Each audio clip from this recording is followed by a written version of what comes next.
Kwandu ni wakala wa siri wa kiwango cha juu mwenye moyo mgumu sana. Akiwa na bunduki yake kisasa ya kushambulia kutoka mbali, anaweza kulenga shabaha katika umbali usioweza kufikirika. Lakini anaporudi nyumbani, hubadilika kabisa na kuwa mume ananyanyasika na mapenzi na mwenye pumu. Ili kumfurahisha mke wake, hukimbia bila shati kuzunguka eneo analoishi. Mwili wake unaovutia huwafanya hata akina mama wa jirani kuona aibu. Kadri watu wanavyozidi kukusanyika, jamaa huanza kuonyesha maonyesho ya kuvutia ya sanaa ya mapigano. Baadaye humsalimia mke wake mrembo akiwa juu ghorofani, huku akihakikisha kila mtu anajua mwanaume huyo bora tayari na mwenyewe. Na katika miaka 10 ya ndoa yao, kila tukio la kifamilia jamaa hupotea kwa njia isiyojulikana. Kiufupi, matukio ya familia mengi yanampita jamaa. Aliwahi kukosa hata sherehe ya kwanza ya kuzaliwa binti yao wa kwanza. Katika siku hii, shirika lake lilimtuma kuwakamata wauzaji wa madawa ya kulevya. Aliwashughulikia wote kwa urahisi mkubwa mno, lakini wenzake walipofika kusafisha eneo la tukio, ghafla anakumbuka kuwa ni kumbukumbu ya miaka 10 ya ndoa yao. Anampigia binti yake simu haraka na kugundua kuwa mke wake Yura tayari ameenda peke yake Thailand kwa safari. Jamaa hofu inampanda. Wenzake wanamwambia kuwa ashughulikie mwenyewe matatizo yake. Ili kujirekebisha, jamaa anaenda mapema uwanja wa ndege kumpokea, lakini Yura hampokei vizuri hata kidogo. Kisha Yura anahitaji kuonana na bosi wa mume wake, lakini kila mara mume wake hudai kuwa bosi wake yuko safarini kikazi. Kwa hasira, mke wake anamshusha kwenye gari. Jamaa ananunua kuku wa kukaanga ili kumtuliza mke wake, lakini Yura anampotezea, hampi usikivu wowote. Asubuhi inayofuata bado hapo kwenye vita baridi, hadi binti yao anaposhindwa kuvumilia kabisa hali hiyo na kuondoka kwenda shule. Ghafla simu zao zote zinatoa taarifa kwamba Yura yupo kwenye kipindi chake cha ovulation, na wote wanajikuta kwenye hali ya aibu. Jamaa anaona kama hii ni nafasi ya kurekebisha ndoa yao. Anamwambia mke wake aangalie ujumbe wa message kwenye simu yake. Zamani waliweka makubaliano kwamba kila siku ya ovulation wangejadili asili ya maisha ya mwanadamu na baadaye kunywa divai nyekundu pamoja. Wazo hilo linamfanya moyo wa Yura kutikisika kidogo, lakini tabasamu la kujipendekeza la mume wake linamkera tena. Siku nzima jamaa yetu anatuma ujumbe hadi ujumbe kwa mke wake. Ni mpaka Yura anapoona taarifa ya kumbukumbu ya kifo cha mama mkwe wake ndipo moyo wake unapolainika tena na anawaza kumsamehe. Anampigia simu mumewe na kumkumbusha kuwa leo ni siku ya kumbukumbu ya kifo cha mama yake, na akimtaka mumewe arudi mapema nyumbani na anunue divai nyekundu njiani. Jamaa yetu anatambua mara moja kuwa mke wake amemsamehe. Kwa furaha anaapa kwamba hata akifa ni lazima arudi nyumbani usiku huo. Lakini sekunde chache baadaye tayari yupo kwenye treni ya mwendokasi akibadilika tena na kuwa wakala katili. Anaelekea kwenye bustani ya burudani kukamilisha misheni yake. Anapogundua kuwa shabaha yake ameambatana na binti mdogo, anaghairi misheni yake bila ruhusa na kuondoka na silaha yake. Usiku huo familia tayari imeandaa kila kitu kwa ajili ya ibada ya kumbukumbu. Wanamsubiri Don Ho afike. Yura anampigia simu kwa wasiwasi, lakini hapokei. Familia inaamini tena ametumwa safari ya kikazi na director Ho. Wakati huo Don Ho yuko baa. Alama ya lipstick kwenye glasi pembeni yake inaonyesha alikuwa na mwanamke muda mfupi uliopita.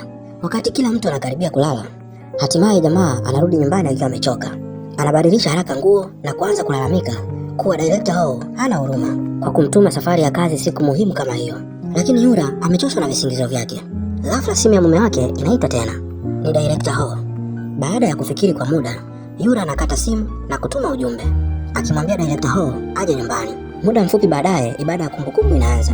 Familia nzima inaanza utamaduni wao wa kila mwaka wa kulia kwa pamoja, kila mmoja akilia kwa sauti kuliko mwingine, kiasi kwamba shemeji mpya hata hajui kama naye anatakiwa kulia. Ghafla kengele ya mlango inalia. Yuri anasema ameagiza miguu ya nguruwe. Mdogo wake anakimbia kwenda kufungua mlango, lakini anakutana na mwanamke mrembo wa kuvutia sana. Kumbe huyu ndio bosi wa mume wake, director Oh Ji-yoon. Kila mmoja alikuwa akidhani kwamba director Ho ni mwanaume. Hawakuwahi kufikiria kuwa ni mwanamke mzuri na mwenye mvuto wa kipekee. Baada ya kupata fahamu zake, Don Ho anauliza kwa nini amekuja. Director Ho anajibu kwa utulivu, si ni wewe uliyenialika? Don Ho anabaki amechanganyikiwa kabisa. Wakati huo delivery ya kweli inafika. Director Ho anahisi mara moja kuna kitu kibaya. Anatupa maua yake pembeni na kufunga mlango kwa nguvu. Kumbe delivery man huyo ni muuaji wa kulipwa. Wawili hao wanaanza kupigana kwenye korido ya nyumba. Ndani ya nyumba familia inaanza kumhoji Don Ho. Yule anakiri kuwa yeye ndiye aliyemwalika director Ho. Kisha anamwambia mume wake afungue mlango. Nje director Ho anamrusha muuaji huyo ndani ya lifti. Afunika kamera ya usalama kwa utulivu na kubadilika kuwa malaika mapigano ndani ya lifti. Unaambiwa jamaa yetu alichezea kichapo sana ndani ya lifti humo. Wakati Dun anashuka chini na kutoa taarifa kwa makao makuu ili watume watu kusafisha eneo hilo, mapigano yalikuwa yameshaisha. Jamaa anauliza kwa nini alimleta muuaji mpaka nyumbani kwake. Director Ho anasema atawajibika mwenyewe na kushughulikia kila kitu. Baba yake na Don Ho anaanza kukosa uvumilivu wanapochelewa kurudi. Kwa hasira anatupa miguu ya nguruwe chini na kuanza kupaza sauti akimtaka Don Ho arudi nyumbani haraka. Director Ho naye anataka kupanda juu. licha ya kila mtu kujaribu kumzuia. Anasema lazima akutane na mke wa Don Ho. Alipofika juu, anawasalimia wote kwa uchangamfu, huku aura yake ya kifahari na utulivu wa kijani kibichi wa chai ukionekana wazi kabisa. Ameleta zawadi, nguo mpya kwa wanawake wote wa familia. Yura anapiga makofi kwa aibu. Ndipo kila mtu anatambua hali halisi ilivyo. Familia inaanza kumshambulia Don Ho kwa maneno, wakimlaumu kwa kutoweka kila siku muhimu ya familia, hata kukosa upasuaji baba yake. Anapoona Don Ho amezingirwa na kushambuliwa, Director Ho anatumia mbinu yake ya machozi na kubeba lawama zote juu yake mwenyewe. Yura anakasirika mpaka anacheka. Baba yake na Ho anapoona mrembo analia, haraka anaanza kumfariji, akisema kuwa kiongozi si kazi rahisi pia. Kama mwanaye anapokea mshahara, basi anatakiwa kufanya kazi vizuri na kuendelea kujituma. Don Ho anakubali kwa kutikisa kichwa kama mtu alinusurika adhabu. Mwishowe kila mmoja anaguswa na machozi ya Director Ho. Bila shaka ushindi wa raundi hiyo unaenda kwake, lakini Yura anahisi kukerwa sana. Baada ya duru kadhaa za pombe, Don Ho anampigia simu mwenzake haraka ili ampeleke director nyumbani. Akibaki hapo muda mrefu, mpango wake wa kutengeneza mtoto siku huo utaangamia kabisa. Wakati yeye na mke wake wanakaribia kwa karibu kimapenzi, binti yao anavamia ghafla chumbani. Don Ho anajaribu kumrudisha chumbani kwake, lakini mtoto anasisitiza kulala nao. Mara moja, cheche zote za kimapenzi kati yao zinazimika kabisa. Siku inayofuata, baada ya kumpeleka mtoto shule, jamaa anaamua kumwalika mke wake kwa vita kubwa vya usiku huo kwa hamu kubwa. Lakini Yura tayari amepoteza hamasa. Anasema hataki ukaribu wao wa ndoa uhisi kama kazi ya nyumbani au jukumu la kutekeleza. Lakini jamaa hajali hata kidogo.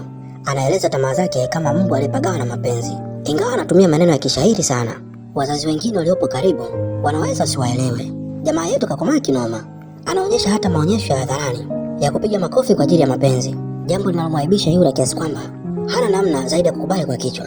Ndipo mume wake anaondoka kwenda kazini akiwa ameridhika kabisa. Anapanga mapema kabisa mdogo wake akamchukua mtoto shuleni na akae naye usiku huo. Usiku unafika haraka.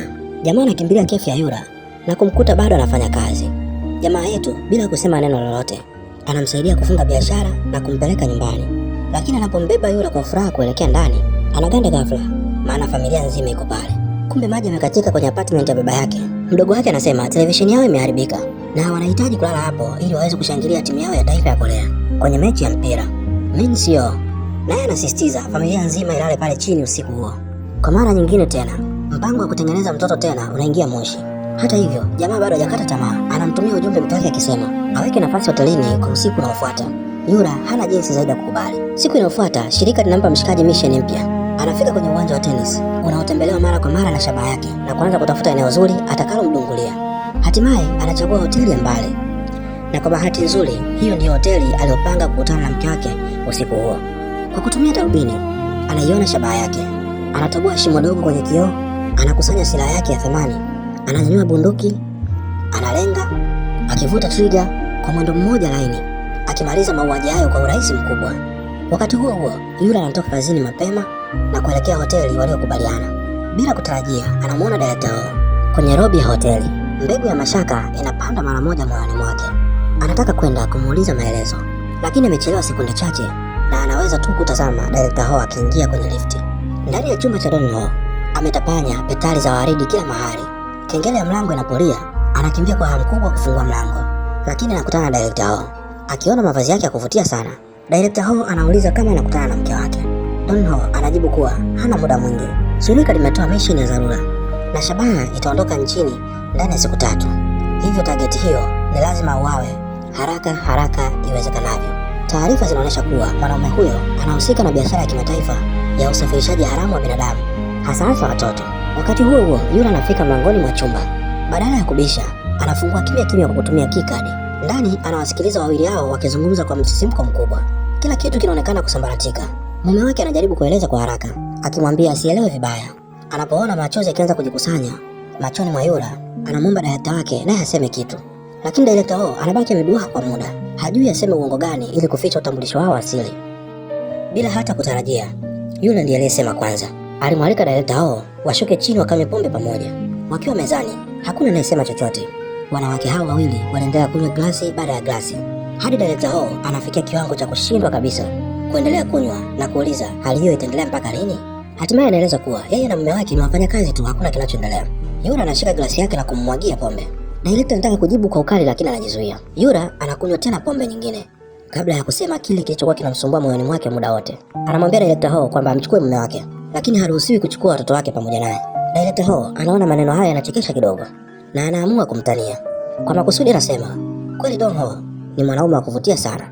Yura anaelewa vibaya, akidhani anamaanisha kuvutia kimapenzi, lakini Director Ho anaongeza kwa utulivu kwamba Don Ho sio type yake kabisa, katika kiwango cha juu kabisa. Labda angemchukua mume wake kwa kumwazima kama siku angehitaji. Kauli hiyo inavuka mipaka kabisa. Yura anapasuka kwa hasira na kuanza kumpigia kelele. Director Ho anacheka kwa sauti. Hatimaye mwisho wa siku anaeleza ukweli wote kuhusu miaka mingi aliyofanya kazi na mume wake. Baada ya maelezo yake ya dhati, kutokuelewana kati ya wanawake hao wawili kunamalizika kabisa. Wakati huo huo, huko chumbani hotelini, Don Ho amesubiri kwa muda mrefu kiasi cha kutaka kuchanganyikiwa. Anampigia simu mke wake lakini hapokei. Kisha anampigia Director Ho kumuuliza kinachoendelea. Kwa utulivu, Director Ho anaanza kumfundisha kuwa anapaswa kumthamini Yura. Mwanamke kama yeye si rahisi kumpata. Maneno hayo yanasikiwa na Yura anaporudi kutoka chooni. Anakaa kimya pembeni Director Ho. Anainamisha kichwa chake na muda mfupi baadaye analala usingizi.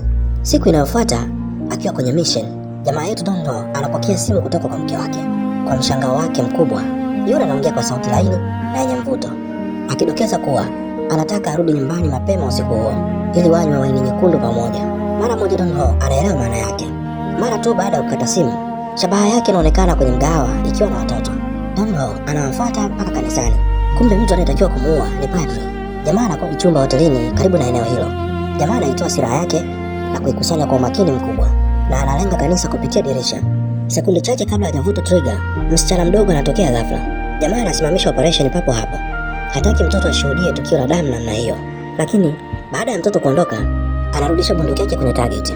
Lakini simu yake inaita. Director Ho anamfahamisha kuwa mpango umebadilika. Bila uchaguzi mwingine, jamaa yetu anafunga vifaa vyake na kuondoka. Muda mfupi baadaye, padri anatoka kanisani. Mwanaume wa kigeni anamkaribia, ananyanyua bastola yake na kufyatua risasi moja tu. Padri anaanguka chini akiwa amekufa papo hapo. Upande huu wa pili, jamaa anakimbilia kutazama maonyesho ya jukwani ya binti yake Minso. Huko anakutana na rafiki yake wa zamani ambaye hajamuona kwa miaka mingi. Anamwalika nyumbani kwake kama mgeni. Wakati huo Director Ho anapiga simu akisema wamepata picha ya muuaji aliyemuua padri. Jamaa yetu anatumiwa hiyo picha, na baada ya kuiona hiyo picha anabaki ameduaa. Ni rafiki yake wa zamani. Anashindwa kuamini kuwa mtu anayemfahamu kwa miaka mingi kumbe ni muuaji wa kulipwa, lakini Don Ho hafichui utambulisho wa rafiki yake. Siku inayofuata, Director Ho anakamilisha taarifa binafsi za muuaji huyo na kupanga kikosi cha akiba kwa ajili ya kumkamata. Wakati huo, muuaji huyo amekaa kwenye bustani akifanya meditation kwa utulivu. Anapoketi, anaona simu kutoka kwa Don Ho. Anaipokea, lakini hata kabla hajazungumza, risasi inapita moja kwa moja kwenye shingo yake. Kutoka kwenye jengo refu lililo mbali, sniper mwanamke anashusha bunduki yake taratibu, na mwanamke huyo ni mke wa Don Ho, Yura. Kwa nje anaonekana kama mke mwema na mama mwenye upendo, lakini ukweli ni kwamba yeye ni muuaji katili asiye na huruma. Aha, kimbembe leo.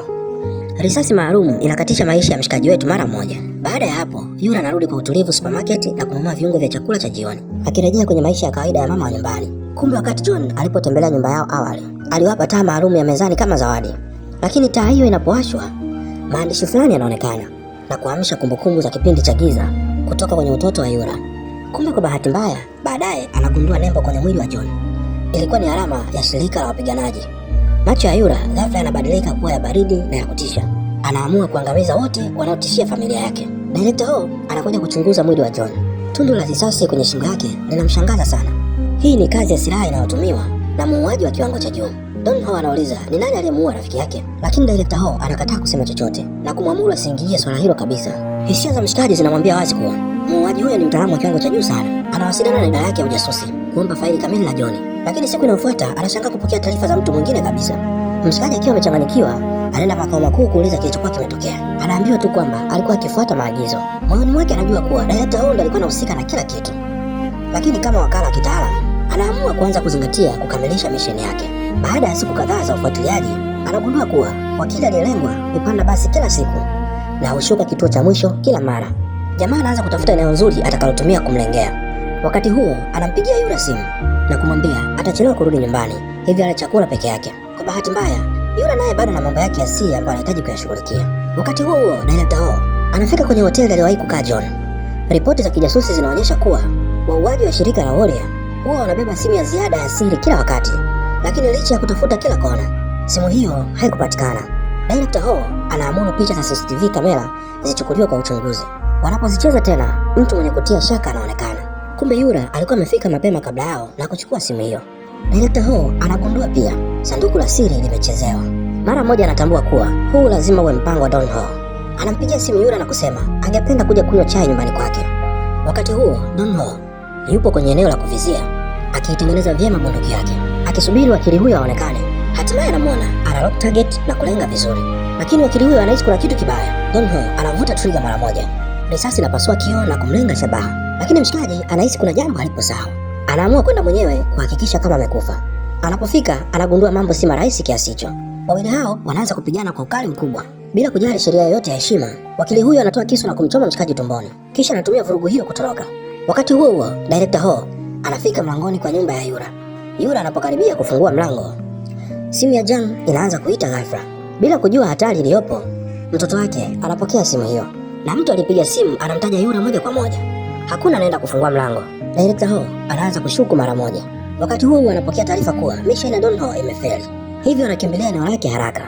Huku nyumbani, Yura anazima taa zote, anafunga mapazia, anavipanga visu vya nyumbani kimkakati na kujiandaa kwa mapigano yoyote yanayoweza kutokea. Anapoona mume wake bado hajarudi, anapiga simu lakini haipokelewi. Na upande wa pili kwa wakati huo, Director Ho anamtibia jeraha Don Ho.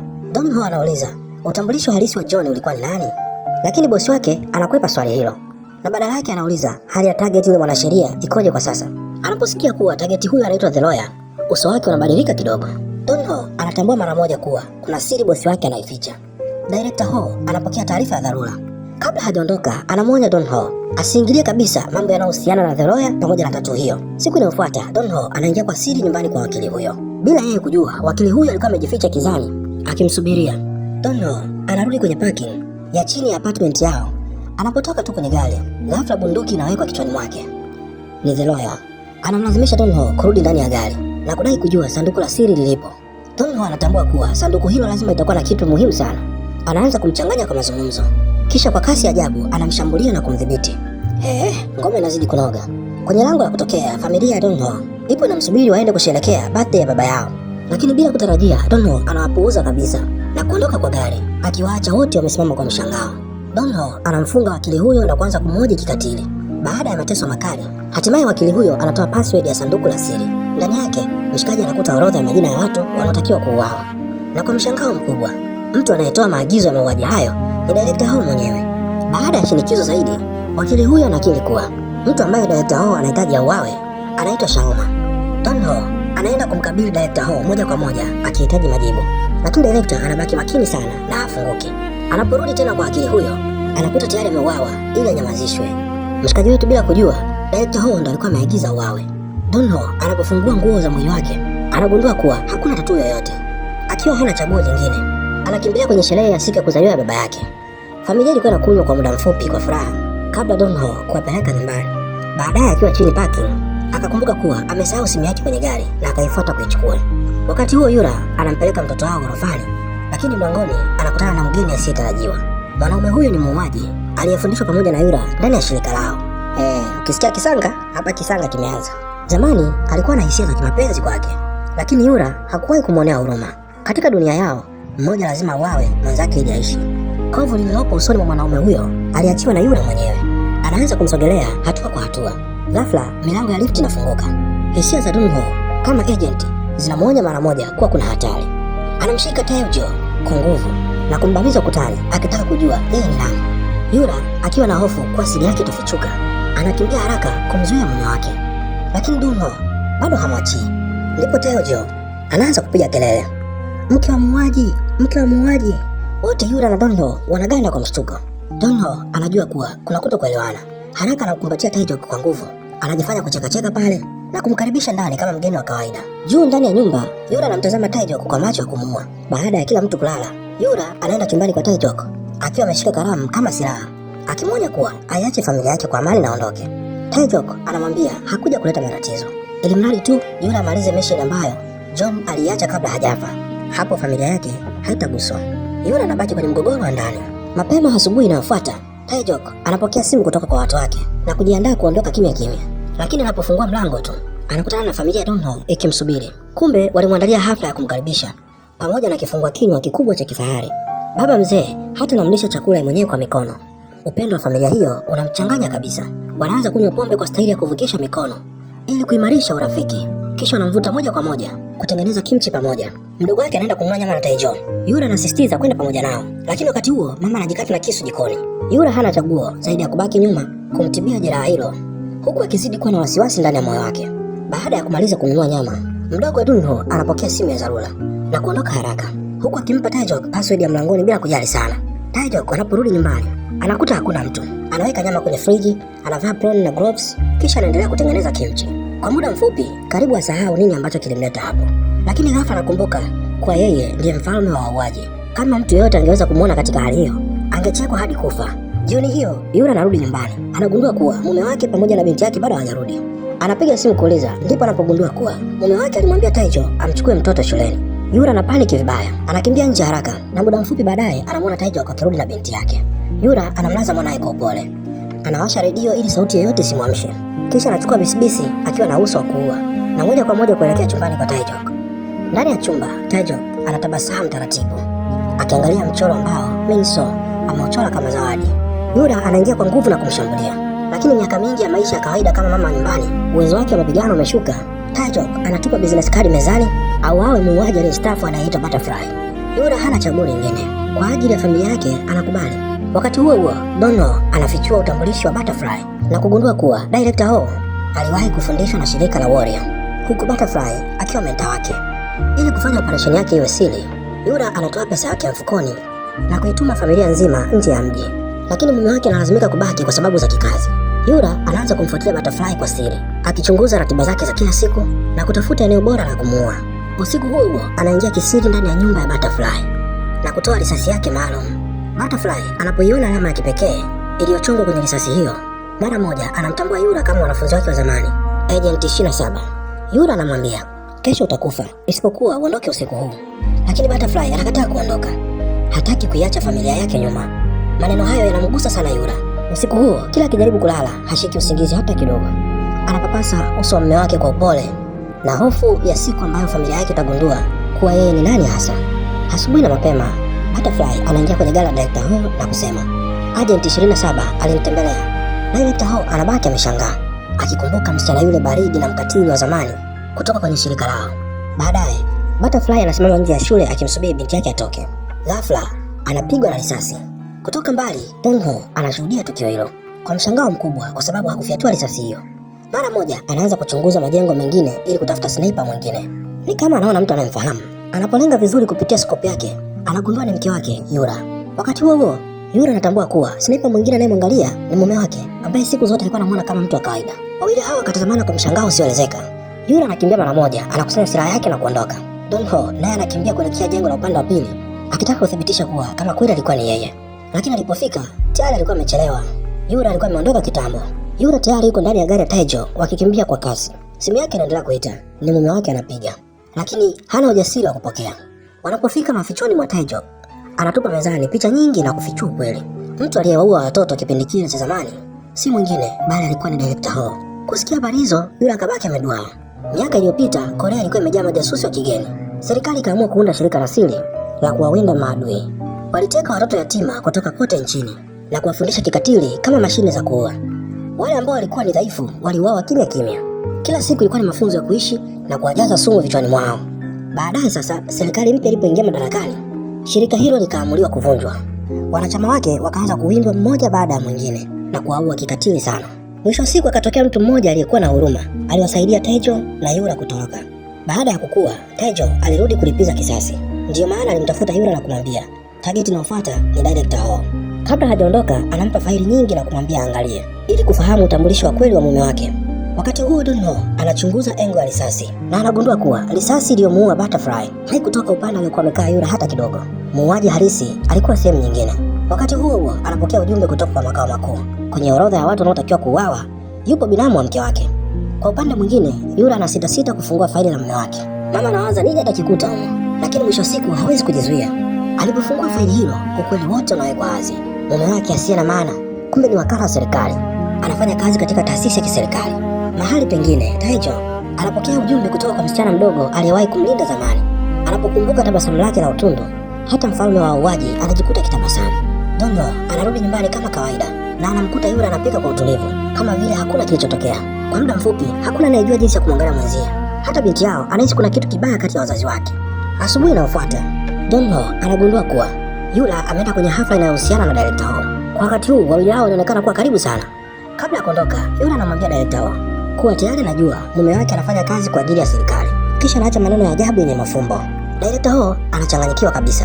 Ghafla anakumbuka msichana mdogo wa zamani na hatimaye anatambua kuwa Yura ndiye Agent 27 aliyewahi kumwacha aishi zamani. Anabaki kwenye mgogoro wa ndani kuhusu kama amwambia Donho au la. Wakati huo Donho anatumia makao makuu kufuatilia location ya Taejo. Yeye na Yura wanagawana njia kwa ajili ya kutafuta. Wakati huo Taejo yupo na Minsun wakiota moto. Anaona ujumbe kutoka kwa Yura kwenye simu yake na kudhani ni maagizo mengine yanayohusiana na familia. Lakini muda mfupi baadaye anapokea ujumbe ule ule. Hilo likamfikirisha kidogo. Ndipo anatambua kuwa Yura alielewa vibaya, akidhani Taejo ndiye aliyewaua wazazi wao wa kuwalea. Lakini ukweli ni kwamba alipofika eneo hilo zamani, aliwakuta tayari wakiwa wamekufa. Taejo pia akagundua kivuli kikisogea pembeni, lakini hakwenda kufuatilia. Moyoni mwake hataki tena Yura apatwe na shirika lile. Wakati huo Minsu anasema anataka kuku kukaanga. Taejo anamwambia akae hapo hapo bila kuzunguka, huku yeye akienda kununua chakula. Wakati huo Yura anaona nyumba ambayo taa zimewashwa. Anaingia ndani na kukuta begi la shule la binti yake. Anapotazama dirishani anamwona mwanaye akiwa bustanini. Yura anakimbia na kumkumbatia kwa nguvu. Minsu anafikiri mjomba amemleta mama yake, na kwa furaha anasema alifurahi sana kucheza siku hiyo. Yura anampigia simu Donhon haraka na kumwambia kuwa amempata binti yao. Muda mfupi baadaye, Taejo anarudi akiwa amebeba boksi kubwa la chakula, lakini anakuta Minsun hayupo. Taejo anafuata uelekeo na kumkuta Yura akiwa na mtoto wake wamesimama, akitazama boksi kubwa la chakula ambacho hakuwahi kumpa Minsun. Ghafla Donho anatokea na kumpiga ngumi nzito usoni, akimwonya asikaribia tena familia yake. Taejo anamzuia kwa utulivu na kumuuliza, familia yako inamhusisha namba 27 pia? Alikuwa akidhani kuwa Donho bado hajajua utambulisho halisi wa Yura, lakini anapoona macho ya Donho anatambua mara moja kuwa tayari alikuwa amejua kila kitu. Jamaa yetu anaamua kumpeleka mwanaye akakae kwa mdogo wake kwa muda. Kuna maswali mengi yasiyo na majibu kati yake yeye na mke wake. Wanaporudi nyumbani pamoja, hisia zao kama mawakala wa siri wa mauaji zinawaambia mara moja kuwa kuna kitu kibaya ndani ya nyumba. Jamaa anafungua mlango kwa tahadhari kubwa, na kweli wauaji wawili wanaruka kuwashambulia. Lakini kwa kufanya kazi pamoja na maelewano ya ajabu, mume na mke wanawashusha chini kwa urahisi mkubwa. Haraka mshikaji anamwangalia mke wake kama hajaumia. Ghafla kengele ya mlango inalia. Alikuwa ni baba yake. Wawili hawa wanaanza kusafisha eneo la mapigano kwa haraka wanaposikia mzee huyu akiingiza password ya mlango. Yora anasukuma mlango wa partition kwa kujifanya umeharibika ili tu kubuy time. Hatimaye mlango unafunguka. Baba yake anaingia ndani na kushangaa nyumba imevurugika kinoma yani. Upande wa pili jamaa yetu anawafunga kamba hao wauaji ambao walikuwa wamepoteza fahamu, huku akipiga simu kwa siri makao makuu ili watume watu kusafisha ushahidi. Huku sebleni baba yake anajua kuwa wanandoa hao wamegombana. Donho anatafuta sababu ya kuelezea jambo hilo, lakini anashindwa kabisa kupata uongo wa kueleweka. Haraka mke wake anamwokoa kusema Donho anajifunza kwa baba yake namna ya kuficha akiba ya siri ya pesa. Mzee huyu anaingia aibu mara moja. Jamaa anatumia nafasi hiyo kutoa waini ya mchele na kumlewesha baba yake mpaka analewa kabisa. Ni baada tu ya hapo ndipo anafanikiwa kuwatoa wale wauaji nje ya nyumba bila kugundulika. Asubuhi jamaa anaamka anagundua kuwa mke wake hayupo, ameshaondoka. Ameacha ujumbe mfupi akisema nitarudi baada ya kushughulikia jambo moja. Yora anakutana na Taiko akiwa amemshikia bunduki, lakini badala ya kumuua anataka mwambie ni nani mastermind wa kila kitu.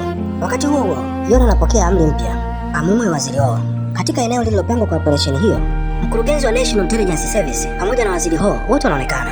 Yora anahamia kwenye jengo lingine kwa siri na kugundua sniper alikuwa amejificha na anamuua. Director anatoa ishara kwa mkono wa kushoto. Mlio wa risasi unasikika lakini director hajapigwa. Yora anaanza kuchunguza eneo kwa haraka. Anagundua kuwa Taegyu ndiye alipigwa risasi. Director anatoa ishara tena, lakini waziri Ho bado yuko salama. Uso wa Director Ho unaanza kuwa mweusi kwa hasira. Kumbe Yura alikuwa ameshamuua sniper halisi mapema kabla ya operation kuanza.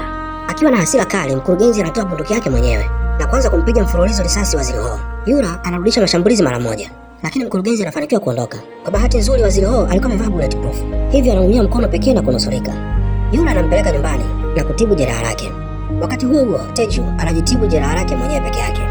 Wakati daktari anaingia ndani, mara moja anatambua kuwa shirika tayari limemsaliti na kumtupa. Daktari anapojaribu kumpiga risasi ili kumuondoa kabisa, Donho anafika na kumsaidia, akimpiga chini daktari huyo kwa kutumia bunduki yake.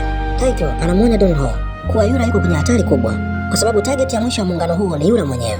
Jamaa anakimbia kwa kasi kwenda kumwokoa mke wake. Kwa upande mwingine, Yura amevamia makao makuu ya organization hiyo akiwa ameazimia kuwaua wauaji wote ili kulinda familia yake.